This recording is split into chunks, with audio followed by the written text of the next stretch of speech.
রহমানির রাহিম। প্রিয় শিক্ষার্থী বন্ধুরা, অন্যরকম বিদ্যাপীঠের পক্ষ থেকে সকলকে শুভেচ্ছা ও স্বাগতম জানিয়ে এই ভিডিওটা শুরু করতে যাচ্ছি। এই ভিডিওতে আলোচনার বিষয় বাংলা ব্যাকরণের সমাস। সমাস একটি গুরুত্বপূর্ণ অধ্যায়।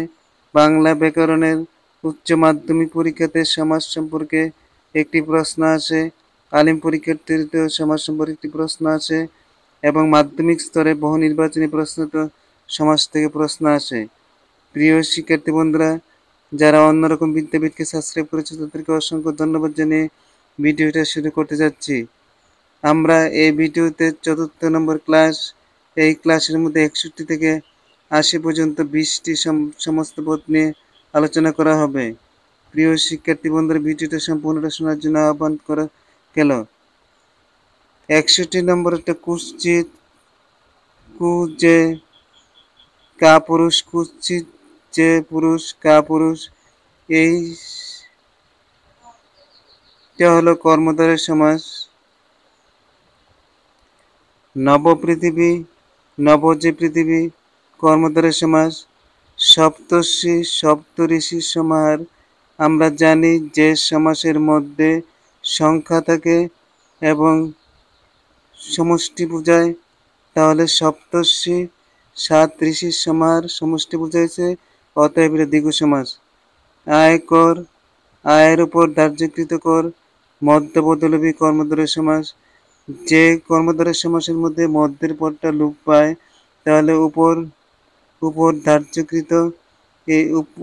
ধার্যকৃত এই পদটা লুপ্ত পেয়েছে, আয়কর।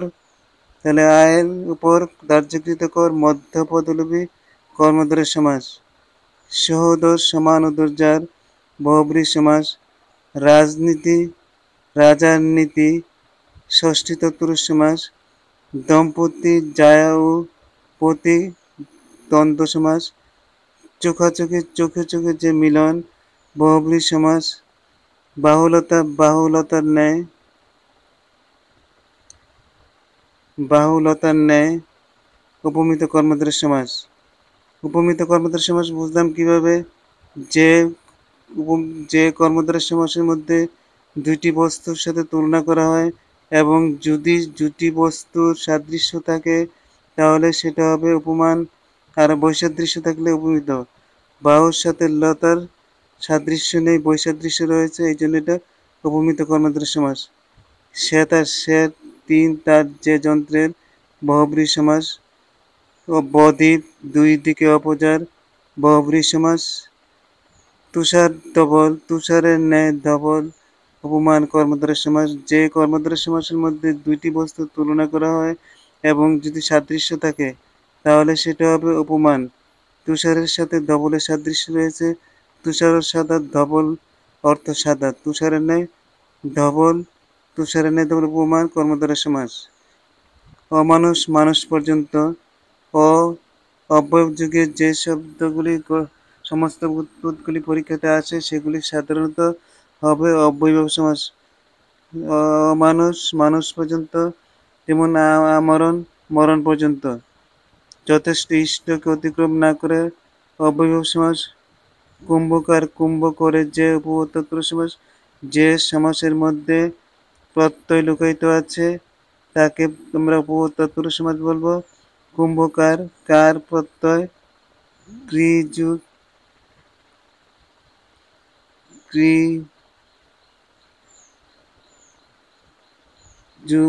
অ কার, ক্রি যুগ অ কার, অতএব এটা উপপদ তৎপুরুষ সমাস। আশা করি বিষয়টা বুঝতে পেরেছ। গণমুগ্ধ, গুণ দ্বারা মুগ্ধ, তৃতীয় তৎপুরুষ সমাস।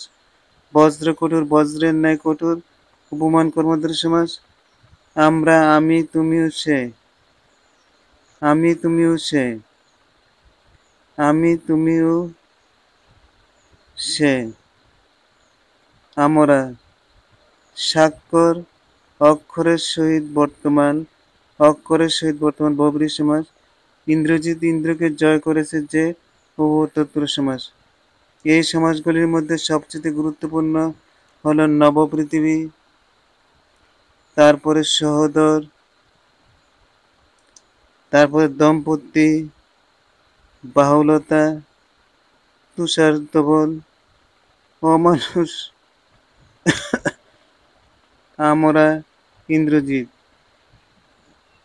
প্রিয় শিক্ষার্থী বন্ধুরা, তোমাদের কাছে যদি ক্লাসটা ভালো লেগে থাকে তাহলে অন্যরকম বিদ্যাপীঠকে সাবস্ক্রাইব করবে এই কামনা রেখে আজকের মতো এখানে সমাপ্ত ঘোষণা করলাম।